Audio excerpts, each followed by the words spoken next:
नमस्कार प्यारे साथियों, आज की इस वीडियो में हम 15 मिनट में समास का एक क्विक रिवीजन करेंगे। तो समास होता क्या है, समास की परिभाषा है समसनम इति समासः। संक्षेपण समास होता है। समास होता है अनेक पदों को मिलाकर एक कर देना, छोटा कर देना। जैसे मैं कहूँ दशरथस्य पुत्रः, दो शब्द हैं, मैंने कहा दशरथ पुत्र, छोटा हो गया दशरथस्य पुत्रः और दशरथ पुत्रः। ठीक है, मैंने कहा पीतम अंबरम यस्य सः, अब मैंने इसमें पीताम्बरः छोटा सा कर दिया। तो ऐसे अनेक पदों को मिलाकर एक कर देना समास होता है। समास एक पद विधि है। पदों की प्रधानता के आधार पर समास चार ही प्रकार का होता है, जिसको हम क्या कह सकते हैं, आप कहेंगे पदों की प्रधानता के आधार पर हम अव्ययी भाव समास, तत्पुरुष समास, द्वंद्व समास और बहुव्रीहि समास। आपसे बोलेगा पूर्व पदार्थ प्रधानः अव्ययी भाव, उत्तर पद बाद वाला पद प्रधान तत्पुरुष समास, उभय पद दोनों पद प्रधान द्वंद्व समास, बहुव्रीहि में अन्य पद के अर्थ प्रधान। तो जैसे अव्ययी भाव समास में पूर्व पद के अर्थ की प्रधानता रहती है। एग्जाम्पल्स देखेंगे तो जो आपका, अच्छा आप कहेंगे फिर कर्मधारय और द्विगु कहाँ गया, तो तत्पुरुष समास का ही भेद कर्मधारय और द्विगु समास भी होता है। तो यहाँ पर इस तरीके से हम समास को 6 प्रकार का भी कह सकते हैं। सबसे पहला अव्ययी भाव समास, इसमें पूर्व पदार्थ प्रधान होता है और पूर्व पदार्थ एक अव्यय होता है या उपसर्ग होता है। जैसे निर्विघ्नम, तो ये निर उपसर्ग दिख रहा है, उपगंगम ये उप दिख रहा है, अनुरूपम ये अनु उपसर्ग, प्रत्येकम प्रति उपसर्ग, प्रतिगृहम प्रति। तो जहां पर आपको शुरुआत में एक उपसर्ग या अव्यय दिखता है उसको आप अव्ययी भाव समास लगा के आओगे। और जैसे निर्मक्षिकम, जैसे उपनदम, प्रत्यक्षम, परीक्षम, परोक्षम, पर, प्रति, उप, निर, तो ये आपके अव्ययी भाव समास पूर्व पदार्थ प्रधान है। जहां पूर्व पदार्थ प्रधान हो, है ना, और एक अव्यय हो, उसी को हम अव्ययी भाव समास कहते हैं। अव्ययी भाव समास का पूरा शब्द कैसे कौन से लिंग में आता है, तो आपको याद रखना है नपुंसक लिंग एक वचनांत, है ना, एक वचन, नित्य नपुंसक लिंग एक वचन। जब अव्ययी भाव समास हो जाता है तो शब्द का लिंग आपसे पूछेगा कैसा होता है, तो नित्य नपुंसक लिंग एक वचनांत वह हो जाता है। इसके अलावा अव्ययी भाव समास में आप या तो पूर्व में उपसर्ग या अव्यय देखकर पहचानते हो, या संख्या हो और नदीवाचक शब्द हो। जैसे पंचगंगम तो गंगा नदी है, द्वियमुनम यमुना नदी है। तो नदीवाचक शब्दों के आगे अगर संख्या दिख जाए तब भी वो अव्ययी भाव है, द्विगु नहीं लगाना है। यहाँ पर एक सूत्र है नदी भीश्च, इस नदी भीश्च सूत्र से यहाँ पर आप कहोगे अव्ययी भाव समास होता है अगर नदीवाचक शब्द के साथ हमें संख्या दिखाई दे। चलो अव्ययी भाव समास के बाद तत्पुरुष समास।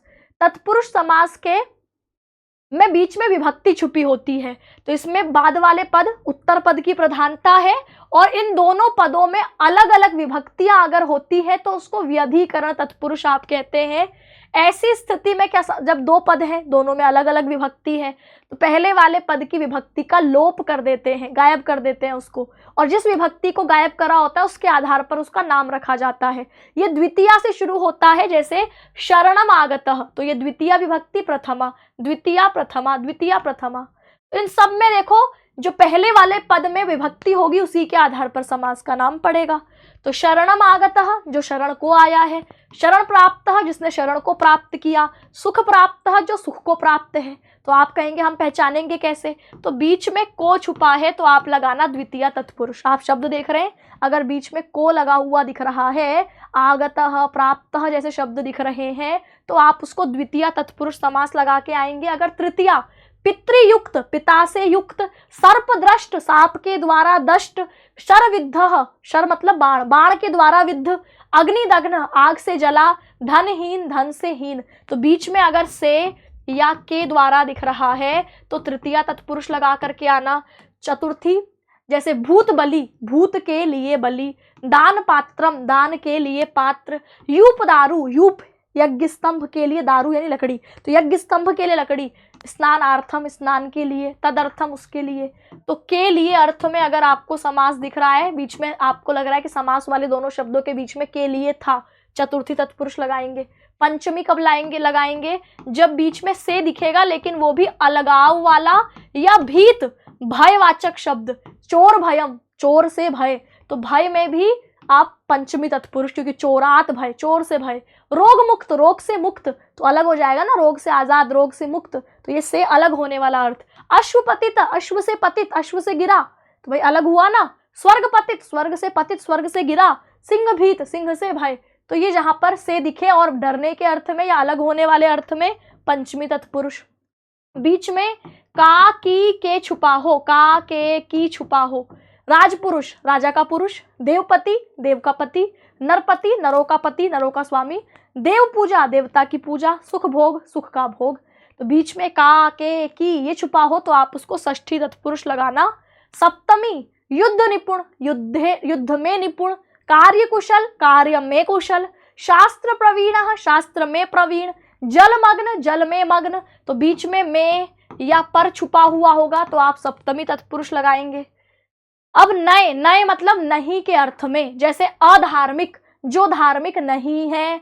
ना सुखम, असुखम, जो सुखकर नहीं है। अनादि, जिसका कोई आदि नहीं है। असत्यम, जो सत्य नहीं है। नहीं के अर्थ में लग रहा हो, नहीं के अर्थ में हो तो नय तत्पुरुष समास लगाकर आना। ठीक है। ना कृतम, जो किया नहीं है। अकृतम, जो किया नहीं है। अस्वस्थ, जो स्वस्थ नहीं है। अनश्व, जो घोड़ा नहीं है। अनिच्छा, जहां इच्छा नहीं है। अनागत, जो आया नहीं है। सब नए तत्पुरुष समास के उदाहरण होंगे। ठीक है। उपपद तत्पुरुष समास, उपपद मतलब जहां क्रिया के साथ समास हो। कुंभम करोति, कुंभकारः, उपपद तत्पुरुष।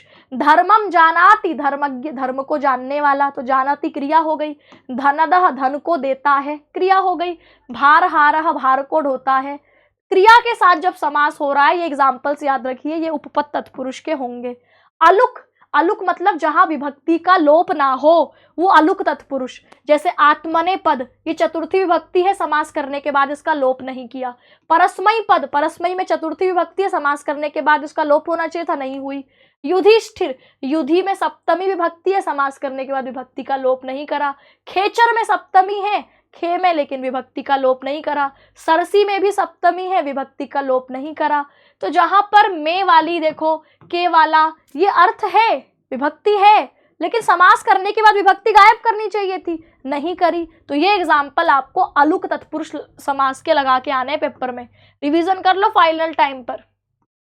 इसके अलावा अब आते कर्मधारय समास। कर्मधारय समास क्या होता है? जहां पर पहला वाला पद बाद वाले की विशेषता बताए। नीलोत्पल, उत्पल मतलब कमल, नीला, नीला कमल।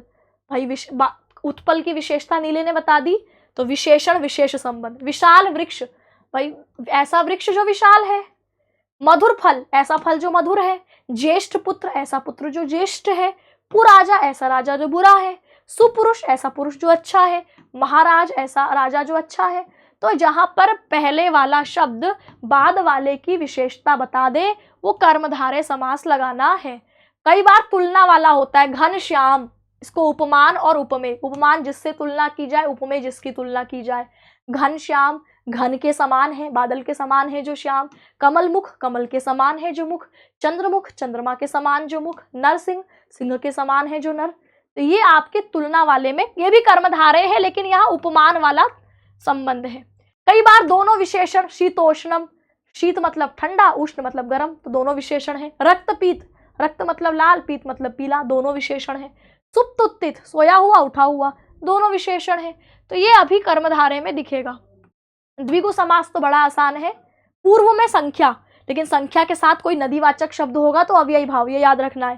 पंचपात्रम, त्रिभुवनम, पंचरात्रम, चतुर्युगम, सब संख्याएं दिखेंगी पूर्व में। पंचवटी, सप्तशती, अष्टाध्यायी, ये सब आपके द्विगु समास। द्वंद्व समास के तीन भेद होते हैं, इतरेतर द्वंद्व, समाहार द्वंद्व और एक शेष द्वंद्व। इतरेतर द्वंद्व के ये सारे, इतरेतर मतलब दोनों ही पद अपनी अपनी प्रधानता दिखाएं। राम कृष्ण, राम और, इसमें और छुपा होता है बीच में, राम और कृष्ण। धर्म अर्थ काम मोक्ष, तो धर्म अर्थ काम मोक्ष सबको जोड़ दिया, सबकी प्रधानता है। सीता रामौ, सीता और राम। पुत्र कन्या, पुत्र और कन्या। राधा कृष्ण, राधा और कृष्ण। धन यौवनानि, धन और यौवन। तो ये यहाँ पर आप कहेंगे कि जहां पर दोनों पदों की प्रधानता है। समाहार, समूह वाला अर्थ, जैसे हिंदी में आप इसको बीच में ऐसे दिखाते होंगे, बीच में हल्का सा चिन्ह लगाकर, और नहीं लगाते होंगे, ऐसे लगाते होंगे, हाथ पैर, दिन रात, है ना। ये समाहार अर्थ देता है, समूह वाला अर्थ देता है। सुख दुख, ऐसा समूह वाला अर्थ, सुख दुख। या पुत्र पौत्र, पुत्र पौत्र, ये समूह वाला अर्थ देता है। जैसे पाणी पादम, पाणी मतलब हाथ, पाद मतलब पैर, हाथ पैर।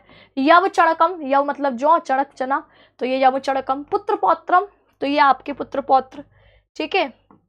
अब एक शेष द्वंद, समास करने के बाद एक ही पद शेष रह जाए। माता च पिता च, समास किया, एक ही पद बचा, पितरऊ। तो ये शब्द आपको द्विवचन का तो दिखेगा, लेकिन एक ही शब्द होगा। वो आप सोचेंगे इसमें दूसरा शब्द कौन सा था, तो जहां दूसरा शब्द कौन सा था ये ख्याल आ जाए, वही एक शेष द्वंद है। पुत्रऊ, अब एक ही शब्द दिखाई दे रहा है, अब आप सोचेंगे समास तो दो शब्दों में होता है, यहाँ तो एक ही है। एक शेष द्वंद आप यहाँ पर लगाएंगे।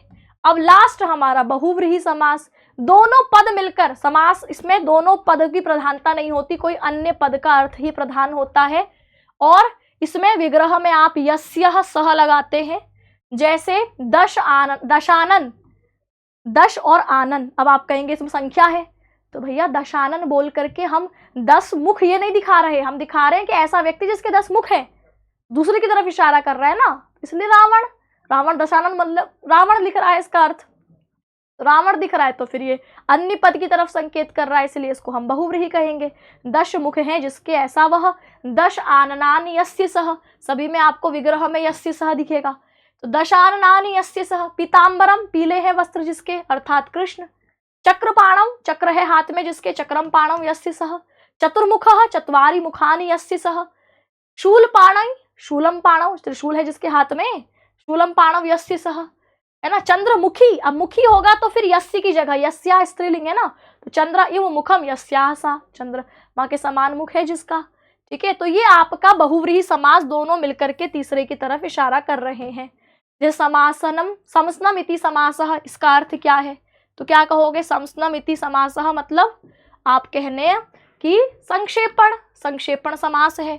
सवाल बनेगा, समुच्चय बोधक च का लोप का उदाहरण इसमें किसमें दिख रहा है, च का लोप, तो देखो राजपुरुष में तो है राजा का पुरुष, तो इसमें का है और नहीं।